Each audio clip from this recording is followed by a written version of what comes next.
Hi అండి, welcome to Madhavi cosmetics. ఈరోజు అయితే బియ్యం అయితే కడిగి పెట్టేశానండి. ఇందులోకి నేను స్టీమర్కి నేనైతే ఇవి చూసారా, అరికలండి, అరిక బియ్యం అండి. ఇవి కూడా నేను స్టీమర్లో నేనైతే కొన్ని తీసుకుంటున్నాను. ఇవైతే కూడా స్టీమర్ ఇట్లా 3 పాత్రలు తీసుకున్నాను కదండి. ఇందులోనే ఇక్కడ స్టీమర్స్ పెట్టేసుకొని ఇట్లా బియ్యం అయితే పెట్టేసుకొని లిడ్ అయితే ఇచ్చేస్తాను. ఇది 3 మనుషులకి రైస్ ఉడికేలోపు ఒక మనిషికి ఇక్కడ పెట్టుకున్నానండి.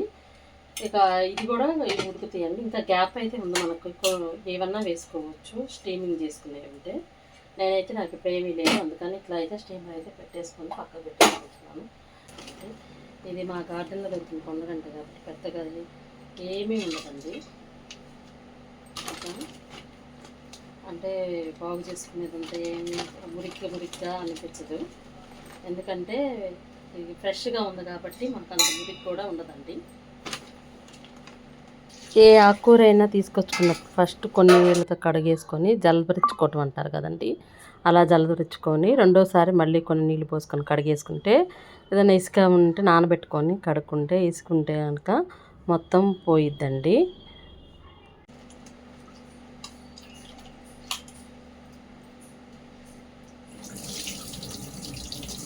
ఇప్పుడు నానబెట్టుకున్నాక ఆకుకూరలను ఎప్పుడైనా సరే కడుక్కున్నాకనే కట్ చేసుకోవాలి. అలా కాకుండా కట్ చేసుకున్నాక కడుక్కున్నాం అనుకో వాటిలో ఉన్న పోషక విలువలన్నీ పోతాయంట.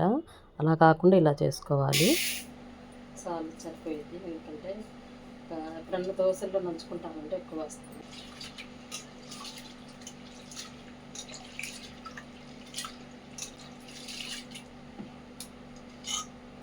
ఈ నీటిని అయితే మొక్కలకి వేసేసి వస్తాను. వేసేసుకోవాలి, లేకపోతే మళ్ళీ వంచుకున్నాం అనుకో మనకమంతా ఇసుక వచ్చేసింది. కానీ ఇది మా గార్డెన్లో పడింది కాబట్టి నాకు ఏ ఇసుక లేదు, చాలా ఫ్రెష్గా ఉంది. బయట నుంచి కొనుక్కునే వాళ్ళైతే బాగా నేను మా గార్డెన్లో వేసుకుంటే అంతేం అవసరం లేదు. 2 టమాటాలు అయితే వేస్తున్నాను.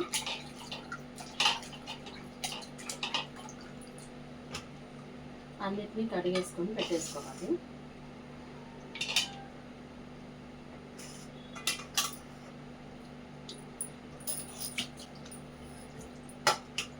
నేనైతే ఒక ప్లేట్ ఉంది నాకు. నేను ఇక ఇవి ఇట్లా జ్యూసీగా ఉండే కూరగాయలు ఏమైనా అయితే ఇక వాటికి పడిపోతాయని నేను ఇట్లా పళ్ళెం లాంటి దాంట్లో కట్ చేస్తున్నాను. వీటి జ్యూసెస్ అన్నీ కూడా దీంట్లోనే ఉంటాయి.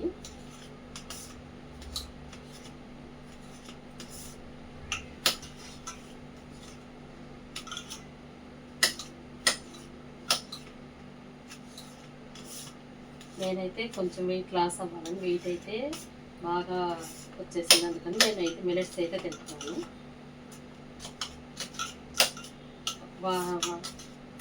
వాళ్ళందరికీ వండేసిన ఇక్కడ చూసారా. ఇంకా నేను ఇవన్నీ ఉల్లిపాయ, పచ్చిమిర్చి, టమాటా అనేవి ఫస్ట్ వేసేస్తున్నాను. ఇప్పుడు మళ్ళీ ఆకుకూర అంతా చిన్న ముక్కలుగా అయితే కట్ చేసుకుంటాను.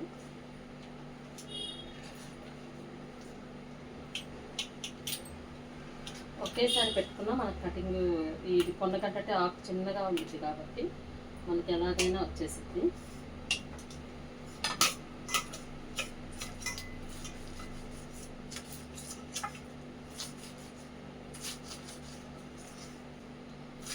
నేను పులుసు కూర వండుదామంటే మా బాబు పప్పు వండు మమ్మీ అని అన్నారు. ఈ కొండగంటలో కూడా చాలా కళ్ళకైతే చాలా మంచిదంట. వారానికి ఒకసారైనా కొండగడ్డ తీసుకోవాలి. ఇది బతకడం కూడా చాలా ఈజీ. తీసుకొచ్చుకొని ఒక కుండీలో పెట్టుకుంటే ఎప్పటికీ వస్తూనే ఉంది కొండగడ్డి. మనకి వారానికి ఒకసారి ఆకుకూరలో ఒక ఆకుకూర అనేది బాగా ఈజీగా వచ్చేస్తుంది. ఒక చిన్న తొట్టులో వేసుకుంటే అందులోనూ ఫ్రెష్గా కోసుకున్న వెంటనే దీని కాడలతో సహా ఎగురాకులతో సహా కట్ చేసుకుంటే మనకి కటింగ్ కూడా చాలా ఈజీగా ఉంటుంది. కాకపోతే కొన్ని రోజులు పెట్టామంటే ఆకంతా పండిపోయి రాలిపోయి మనకి అంత బాగోదు. కటింగ్ చేసుకోవటం కూడా కష్టం. కొనక రాగాలని ఆకుకూరలు అనేది వలిసి పెట్టేసుకున్నాం అనుకోండి మనకి బాగుంటాయి.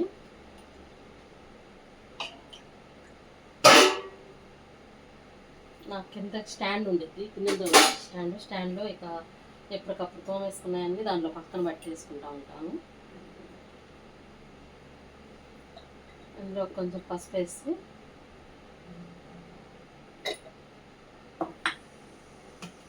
చింతపండు, మనం టమాటా వేసుకున్నాం కాబట్టి కొంచెమే వేసుకోవాలి, కడిగేసుకొని కొంచెం అయితే వేసేసుకుంటుంది. చింతపండు వేస్తే ఉడకదు అని అంటారు, కానీ పైన పెట్టేసుకుంటే ఉడికిద్దండి. ఇక అంటే లోపల వేసేసుకుంటే అది పులుపుకి ఉడకదు అంటారు, కానీ నేను ఇప్పుడు పైనే పెట్టేస్తాను. కారం అయితే వేసేసుకుంటున్నాను.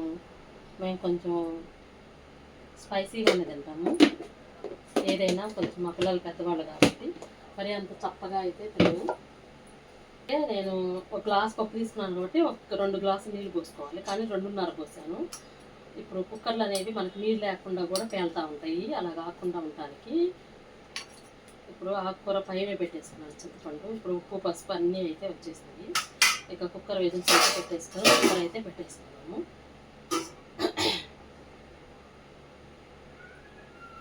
4 విజిల్స్ వస్తే సరిపోతాయి, నానబెట్టుకుంటున్నాం కాబట్టి ఇంట్లోనే నానిపోయి ఉంటాయి.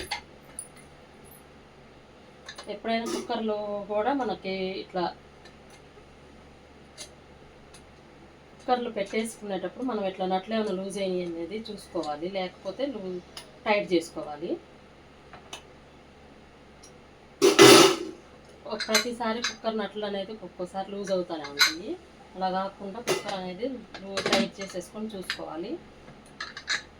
ఒకసారి ప్రెషర్ కూడా తీసేసేయాలి ఇట్లా. ఇప్పుడైతే అన్నము పప్పు 2 అయితే నేను పొయ్యి మీద అయితే పెట్టేస్తాను. ఒక విజిల్స్ రాగానే తాలింపు అయితే వేసేసుకున్నాము. ఈలోపు అయితే నేను ఇంకొక ఉల్లిపాయ అయితే తాలింపు కట్ చేసుకున్నాను. ఉల్లిపాయ కరివేపాకు అవి అయితే కట్ చేసుకుంటాను. చిన్నులపాయలు కూడా ఫస్టే మనం కొంచెంసేపు రెస్ట్ ఇవ్వాలంట, అంటే వెంటనే కొట్టేసుకొని వెంటనే దాంట్లో వేసేసుకోకుండా చిన్నులపాయలు కూడా మనమైతే కొంచెంసేపు కొట్టి ఇవ్వాలంట. నేనైతే కొన్ని చిన్నులపాయ రెబ్బలు, కొన్ని మిరియాలు అయితే వేసేస్తాను. అట్లా చేయకూడదంట.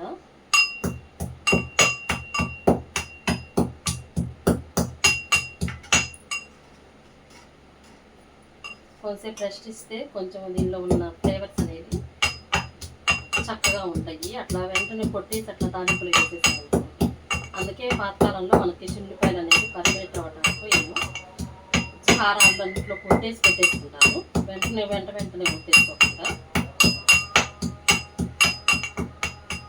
దీనిలో బెనిఫిట్స్ అనేవి మనకు వస్తాయి. ఇట్లా మిరియాలు చిల్లిపాయలు కొట్టేసి ఒక పక్కన పెట్టేసాను తాలింపులోకి. ఇప్పుడు నేను ఒక చిల్లిపాయ రబ్బ కరివేపాకు తీసి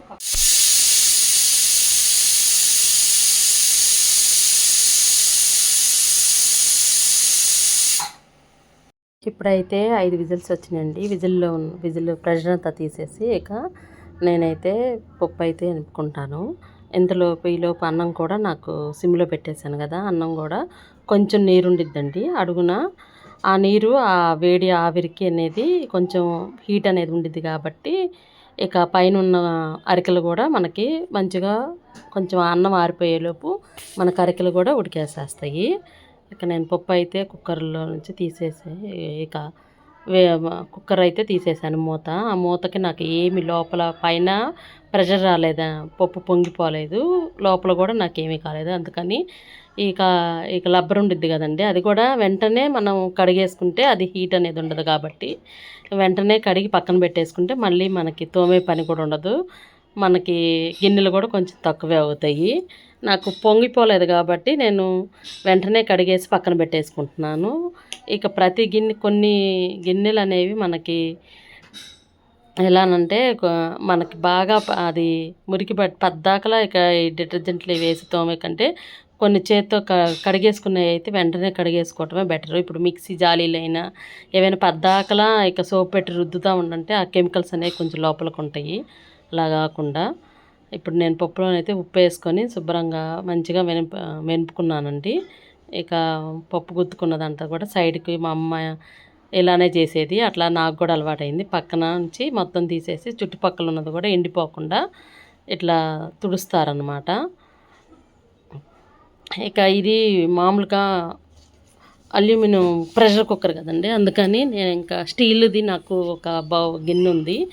తొందరగా అయిపోవాలని కుక్కర్లో పెట్టిన వెంటనే ఈ స్టీల్ గిన్నెలోకి తాలింపు అయితే వేసేసుకుంటున్నాను. ఇక కొంత నూనెను కొంచెం పప్పులోకి మర్చిపోతూ ఉంటాం కదా, అందుకని నేను కొంచెం నెయ్యి కూడా వేసేసాను. ఇక మళ్ళీ స్పెషల్గా నెయ్యి వేసుకునే పని లేకుండా ఇక మనం కొట్టుకున్న అల్లం, చిన్నులపాయలు, మిరియాలు అన్ని తాలింపులు అయితే వేసేసుకొని ఇక ఈ పప్పు అంతా తిరగబోసేసుకున్నాను. అయిపోయిందండి. ఇక నెయ్యి ఫ్లేవర్తో పప్పు అయితే గుమగుమలాడిపోతా బాగుంది. ఈ కొర్రలు కానీ అరికెలు కానీ ఏవైనా సరే వీటిల్లో ఇట్లా పప్పు వీటిలోనైతే చాలా బాగుంటాయి. నేనైతే 1 సంవత్సరం నుంచి అలవాటు చేసుకున్నానండి. అప్పుడప్పుడు ఫస్ట్ అయితే కొంచెం అప్పుడప్పుడు తినటం అలవాటు చేసుకుంటే ఇప్పుడైతే నాకు బాగానే అలవాటు అయిపోయింది. ఇక నేనైతే వండుకుంటున్నాను. మా పిల్లలు కూడా అప్పుడప్పుడు పెరుగన్నంలోకి అయితే చాలా బాగుంటాయి. వాళ్ళు కూడా అప్పుడప్పుడు తింటుంటారు. అప్పుడప్పుడు వండుతూనే ఉంటాను, వాళ్ళు కూడా తింటుంటారు. ఇక ఇట్లా మామిడికాయ పచ్చడి ఎవరికన్నా కొంచెం కారం తగ్గింది అనుకుంటే ఇట్లా పచ్చడితోనైనా టేస్ట్ చేయొచ్చు. టేస్ట్ అయితే చాలా బాగుందండి పప్పు నెయ్యి ఫ్లేవర్తో. ఇలా ఒకసారి ట్రై చేయండి. నా వీడియో కనుక మీకు నచ్చినట్టయితే లైక్ చేసి, షేర్ చేసి, సబ్స్క్రైబ్ అయితే చేసేసుకోండి. అరికెలతో కూడా ఇలా తినొచ్చండి. Thank you so much.